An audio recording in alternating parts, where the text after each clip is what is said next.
मेरी बीवी एक डॉक्टर थी। एक आदमी हर दूसरे दिन हमारे घर आता और कहता, मेरी माँ की तबीयत बहुत ख़राब है, और बीवी को अपने साथ ले जाता। बीवी सारी रात वहाँ रहती और अगले दिन वापस आती। यह सिलसिला पिछले कुछ दिनों से चल रहा था।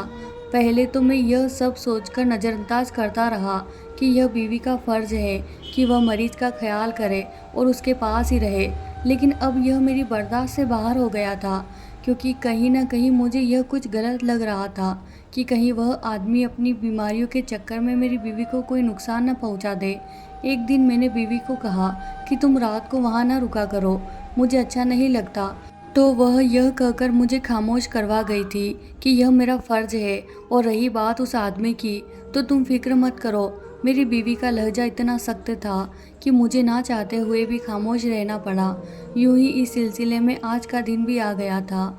सुबह सुबह जब मैं नाश्ते के बाद ऑफिस जाने के लिए घर से बाहर निकला, तो वह आदमी अपनी मोटरसाइकिल से उतरकर हमारे ही दरवाजे की तरफ आ रहा था। मैंने उसे रास्ते में ही रोक लिया और पहले नमस्ते किया, तो उसने मेरे नमस्ते का जवाब दिया और आधा दरवाज़ा खोलकर दरवाजे से अंदर झांकने की कोशिश करने लगा।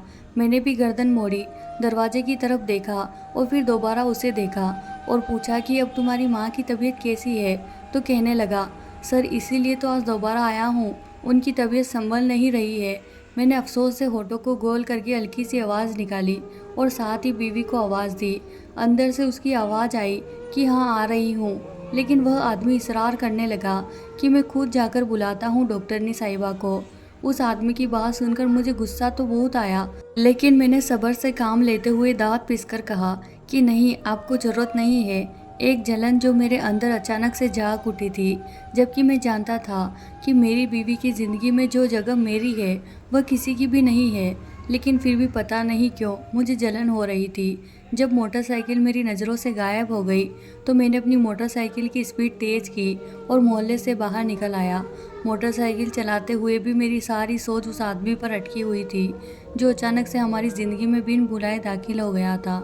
ऑफिस पहुंचकर मैंने सबसे पहले बीवी को कॉल की और उसे घर पहुंचने का पूछा, तो उसने कहा कि मैं उसी औरत के घर पर हूं, अभी शाम को बात करती हूं तुमसे।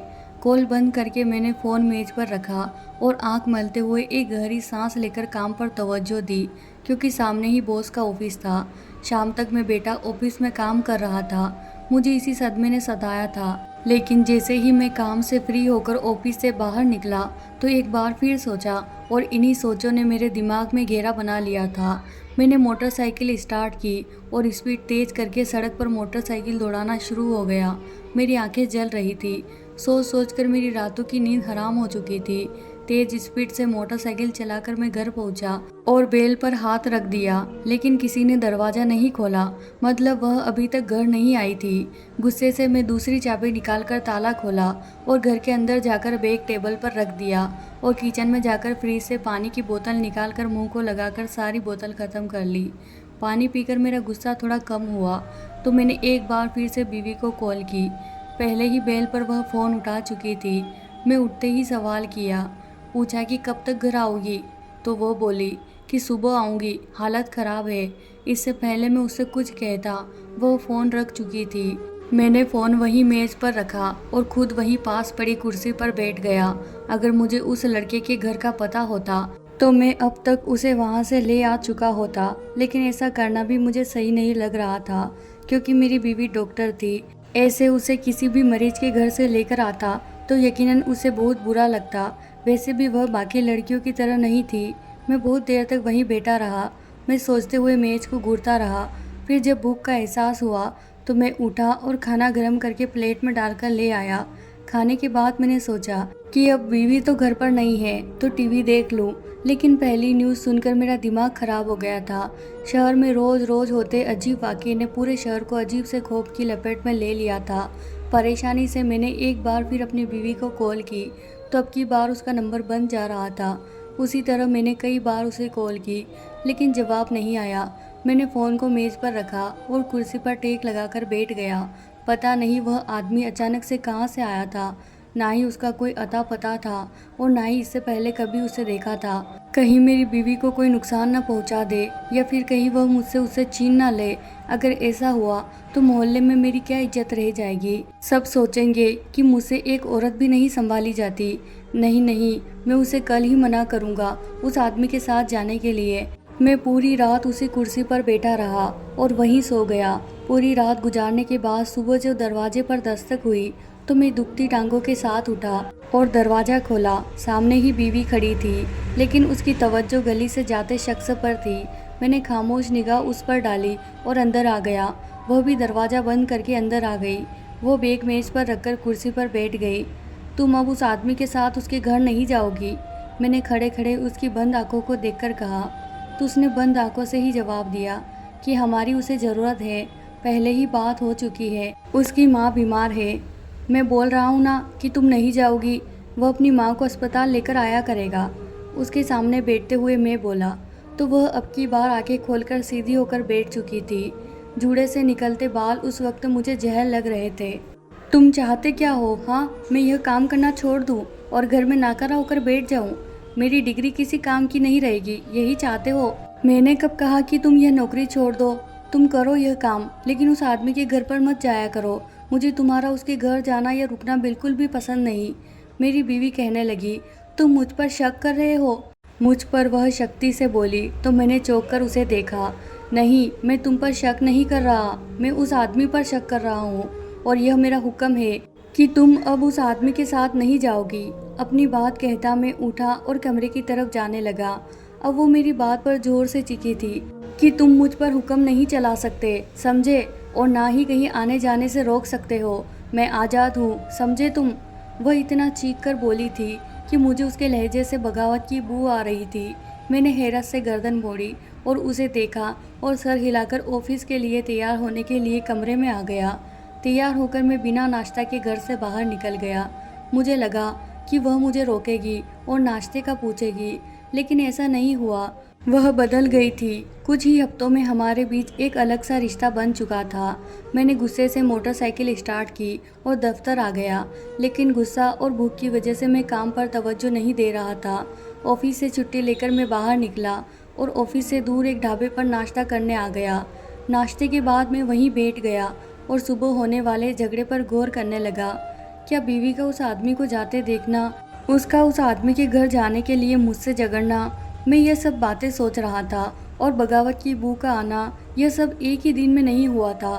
फिर यह काम कुछ हफ्तों में तो नहीं हो सकता था। लाजमी वह उस आदमी से शादी से पहले भी मिलती रही होगी, तभी तो वो मेरे सामने ऐसी बातें कर रही थी। वरना शुरू शुरू में तो जो जोश और प्यार हमारे बीच रहा करता था। मेरा सर चकराने लगा। एक सोच खत्म हो गई तो दूसरी आ गई थी। जिसे मैं मासूम समझ रहा था वह भी उस आदमी के साथ मिली हुई थी। दोनों ही मिलकर मेरी आंखों में धूल झोंक रहे थे। वह आदमी अपनी माँ की बीमारी का फ़ायदा उठाकर उसे अपने साथ ले जाता।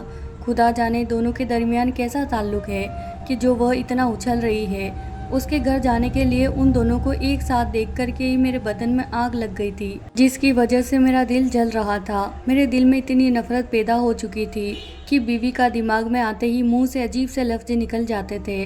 शाम तक मैं सड़कों पर बेमकसद मोटरसाइकिल दौड़ाता रहा। फिर थककर मैं घर आ गया। घर के सामने मोटरसाइकिल रोककर मैंने चाबी से दरवाज़ा खोला और अंदर दाखिल हो गया। अंदर कमरे से किसी की सरगोशी की आवाज़ आ रही थी। मैं बगैर आवाज़ के कमरे के बाहर खड़ा हो गया और बीवी को देखा। वह कमरे में तन्हा थी और किसी से फ़ोन पर बात कर रही थी। सुनो, तुम दवाई वक्त पर देते हो ना? देखो, मुझे लगता है कि मेरा घर से निकलकर तुमसे मुलाकात करना मुश्किल हो सकता है, क्योंकि मेरा पति नहीं चाहता कि मैं तुम्हारे घर आऊँ। लेकिन तुम ख्याल रखना, ठीक है?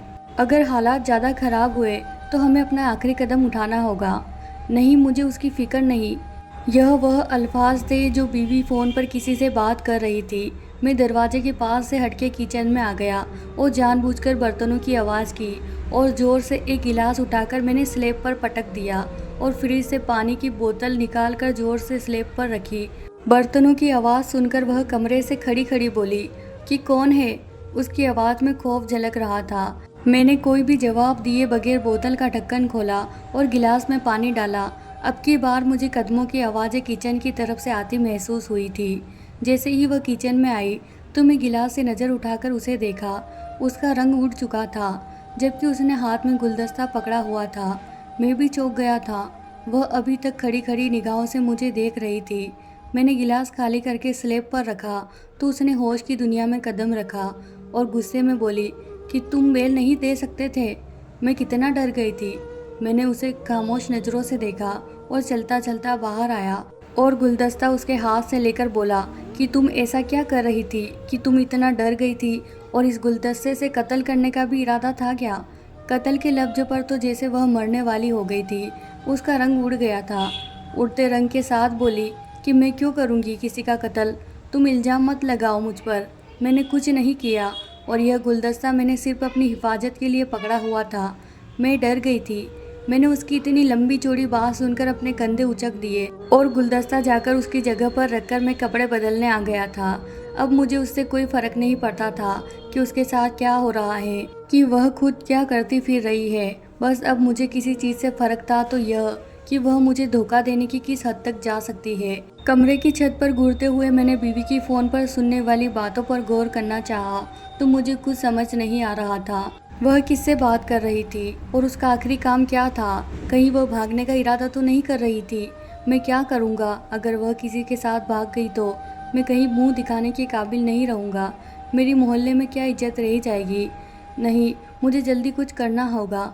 लेकिन एक मिनट, ऐसा भी तो हो सकता था कि वह उस आदमी के साथ भागने के बजाय किसी और के साथ भागने का सोच रही हो और जाहिर यूँ कर रही हो कि मैं उस आदमी के साथ भागी हूँ ताकि मैं उसे ढूंढ ही ना सकूं। कहीं यह मेरी नज़रों में धूल तो नहीं झोंक रही? मैं उसे गौर से देखकर सोच रहा था और फिर करवट लेकर लेट गया था। अगली सुबह भी वह आदमी घर के सामने आ गया था और बीवी मेरे सामने उसके साथ चली गई थी। लेकिन मैं कुछ भी ना कह सका क्योंकि मैं नहीं चाहता था कि पूरा मोहल्ला हमारा झगड़ा देखे और तमाशा देखे। इसीलिए मैं सब्र का कड़वा घूंट पीकर ऑफिस आ गया। दिन में ऑफिस का काम करने के बाद जब मैं घर आया तो पूरा घर खाली था। मतलब आज भी वह नहीं आएगी। मैंने टॉवेल से मुंह साफ करके बैग मेज पर रखा और कुर्सी पर बैठ गया। जिंदगी के सुकून के दिन भी याद आ गए थे। कितना सुकून था शादी के शुरू के दिनों में, लेकिन अब तो जैसे हर चीज़ ही पलट गई थी। कभी कभार तो मुझे लगता था कि वह बस शादी के शुरू के दिनों में अच्छा बनने का ड्रामा ही करती थी और अब ड्रामा करके थक चुकी थी तो अपना असली चेहरा मुझे दिखा रही थी। काश कि मैंने इसी औरत से शादी ना की होती। मैंने नहीं में सिर हिलाते हुए मेज पर सर रख दिया क्योंकि सर दर्द से फटा जा रहा था। आज की रात भी कुर्सी पर बैठकर ही गुजर गई थी। सुबह जब मैंने दरवाज़ा खोला तो सामने ही बीवी खड़ी उस आदमी को हाथ हिलाकर मुस्कुराते हुए देख रही थी। फिर चेहरा सीधा किया तो मुझे देखा और अंदर आ गई। दरवाज़ा बंद करने से पहले मैंने मोहल्ले से गुजरते आदमी पर नज़र डाली तो सब मुझे अजीब से नज़रों से देख रहे थे। मैंने गुस्से से दरवाज़ा बंद किया और कमरे में आकर ज़ोर से उसकी बाजू पकड़कर बोला कि तुम अभी मेरी बीवी की हैसियत से यहाँ रहती हो इस घर में, समझी? अपनी घटिया हरकतें मोहल्ले से बाहर करो, यहाँ मेरी इज्जत है। मेरी बात तो उसने अनसुनी कर दिया और अपनी बाजू छुड़वाने की कोशिश कर रही थी। मैंने खून की आंखों से उसे देखा और जोर से बिस्तर पर धक्का देकर कमरे से बाहर निकल कर आ गया। सिगरेट पीकर सिगरेट फूंकना शुरू कर दिया। इतनी गर्मी में मैं छत पर बैठा था। एकदम से बीवी का रवैया मेरे दिमाग में आ चुका था तो उसका बिखरा हुआ हुलिया मेरे सामने आया तो मेरा दिल किया कि मैं हर चीज़ तहस नहस कर दूं और खुद कहीं चला जाऊं जहां कोई मुझे जानता भी ना हो। मैं लोगों के सवाल की नज़रों से बच जाऊंगा। रात तक मैं छत पर बैठा रहा, फिर नीचे आया और कपड़े बदल के घर से बाहर निकल गया और बाहर से ही खाना खाकर रात तक घर वापस आया। जब घर वापस आया तो वह दुनिया जहां से बेखबर सो रही थी। एक लम्हे को मेरा दिल चाहा कि मैं उसका गला दबा दूं, लेकिन मैं कातिल नहीं बनना चाहता था, ना ही मैं उसके खून से अपने हाथ रंगना चाहता था। दिल के कोने में मेरी मोहब्बत बेइंतहा थी, जिसकी हर ख्वाहिश पूरी की और काम करने की आज़ादी भी दी थी, वहीं आंखों में धूल झोंक रही थी। मैं सोच सोच के परेशान हो रहा था। यह सोचकर ही मेरा दम घुटने लगा था। मैं सीने को मसलते कमरे से बाहर निकला और बाहर आकर बैठ गया। घर की दीवारें मुझे तंग होने लगी थी। मैंने बालों को मुट्ठी में दबोच कर खींचा और चीखना शुरू कर दिया। आंखों से लगातार आंसू टपकने लगे थे। यूं ही सिलसिला कई हफ्तों तक चलता रहा। इस दौरान मेरे और मेरी बीवी के ताल्लुक खतरनाक हद तक खराब हो चुके थे। अब तो यह आलम था कि एक ही घर में रहते हुए हम दोनों एक दूसरे की शक्ल देखना भी गवारा नहीं करते थे। वह अपनी मर्जी से आती है और अपनी मर्जी से जाती थी। मुझसे इजाज़त लेना तो वह भूल ही चुकी थी। बगावत ने उसे निडर बना दिया था। एक रोज़ किसी ने बातों बातों में मुझे बताया कि जो आदमी मेरे घर आता है उसकी माँ को मरे हुए 5 साल हो चुके थे। उस आदमी की बात सुनकर तो मैं हैरत में पड़ चुका था और मैं उस आदमी से ज़रूरी काम का कहकर दुकान से घर के लिए निकला और घर आ गया। आज भी बीवी उस आदमी के घर पर थी। ये सब जान के मेरा दिमाग खराब हो चुका था। आखिर उस आदमी ने झूठ क्यों बोला कि उसकी माँ की तबीयत खराब है? आखिर उस आदमी के झूठ बोलने का मकसद क्या था? कहीं यह दोनों किसी गलत काम में तो नहीं थे, या फिर वह वाकई में कहीं भागने तो नहीं वाली है? बीवी के भागने का सोचकर ही मेरे पसीने छूटने लगे थे। मैंने मुंह पर आया पसीना साफ किया और मोबाइल जेब से निकालकर मैंने बीवी को कॉल की। उसका नंबर बंद था। गुस्से से मैंने फ़ोन काट दिया और घर से बाहर निकलकर गली में आकर बैठ गया। रात भर मैं गली में बैठा रहा। फिर सुबह उठकर मैं घर के अंदर आकर बैठ गया। थोड़ी देर गुजरी थी तो बीवी भी आ गई और घर के अंदर दाखिल हुई। मैं भी पीछे पीछे कमरे में दाखिल हुआ। वो अपने कपड़े निकालकर बाथरूम में गई और फिर 5 मिनट बाद वापस आकर बाल बनाने लग गई। मैंने उसे देखा और पूछा कि तुम अब कहाँ जा रही हो? तो वह बोली कि उस आदमी की माँ की तबीयत खराब है, बस उसी सिलसिले में वापस जा रही हूँ। ठीक है। बीवी की बातों ने मुझे शक में डाल दिया था। उसकी हालत देखकर मुझे यही लगा था कि शायद वह भागने की तैयारी कर रही है। एकदम से मुझे इधर उधर खतरे की घंटी बजनी सुनाई दे रही थी। जब वह घर से बाहर निकलकर थोड़ा दूर चली गई तो मैं भी उसके पीछे पीछे अपनी मोटरसाइकिल लेकर निकल आया। दोनों मोटरसाइकिल आगे पीछे एक ही साइड में चल रही थी। थोड़ी सफ़र के बाद जब आगे वाली मोटरसाइकिल रुकी तो मैंने भी अपनी मोटरसाइकिल थोड़ी दूर खड़ी की और उस ऊंचे से मकान को जाकर देखा और फिर बीवी को देखा। वह दोनों अंदर दाखिल हो रहे थे। मैं भी उसके पीछे पीछे मकान में दाखिल हुआ और उसी कमरे में आ गया जहां वे दोनों गए थे। सामने ही बिस्तर पर एक वजूद बेसुध पड़ा हुआ था और मेरी बीवी उसे इंजेक्शन लगा रही थी। फिर वह दोनों खड़े हुए और कमरे के दूसरे कोने में खड़े होकर बातें करने लगे। बाजी, तुमने उसे इंजेक्शन लगा दिया है ना? तुम्हें क्या लगता है कि अब यह मर जाएगी? इसे मैं कब से झेल रहा हूँ। उस आदमी के अल्फाज सुनकर मेरे होश उड़ गए थे। वह मेरी बीवी को बाजी क्यों कह रहा था? हाँ हाँ, मर जाएगी। वैसे भी जो उसे दिया है उसने अपना असर शुरू कर दिया है। अब ये 3 दिन में मर जाएगी और फिर उसकी सारी जायदाद तुम्हारे और मेरे हिस्से में आ जाएगी। हाँ बाजी, तुम फिक्र ही ना करो, मैं तुम्हें भी बराबर का हिस्सा दूंगा। इससे पहले यह बात मेरे हाथ से निकल जाती मैंने फ़ौरन पुलिस को कॉल की। थोड़ी देर में पुलिस भी आ चुकी थी। पुलिस कमरे में दाखिल हुई थी। मेरी बीवी और आदमी का रंग उड़ गया था। मैं आगे बढ़ा और उस आदमी को जोर से थप्पड़ मारा और उसका गिरेबान पकड़ लिया। जल्दी से बताओ कि तुम दोनों क्या कर रहे हो, वरना मैं तुम्हारा असर बहुत बुरा कर दूंगा। एक थप्पड़ से ही वह आदमी तोते की तरह सच सच बोलना शुरू हो गया था। यह मेरी बहन है।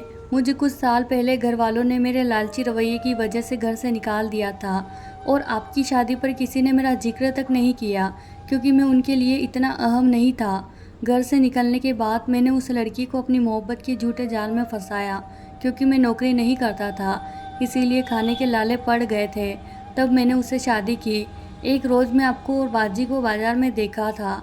फिर मैं एक दिन बाजी के अस्पताल गया और बाजी से मदद का कहा। बाजी को शुरू से ही मुझसे मोहब्बत थी, इसीलिए फ़ौरन मान गई और मदद करना शुरू कर दी। इसीलिए मैं बाजी को रोज़ ले जाता था। बीवी और उसके भाई ने अपना जुर्म कबूल कर लिया, इसीलिए पुलिस ने उन्हें अदालत में पेश किया और उन्हें उम्र कैद की सज़ा सुनाई गई। जिस लड़की को मेरी बीवी ने जहर दिया था उसे हमने बचा तो लिया था, लेकिन जहर ने उस लड़की के गुर्दे पर असर किया था, जिसकी वजह से उसे अक्सर सांस लेने में परेशानी हो रही थी। बीवी और उसका भाई जेल में अपने किए की सज़ा काट रहे थे।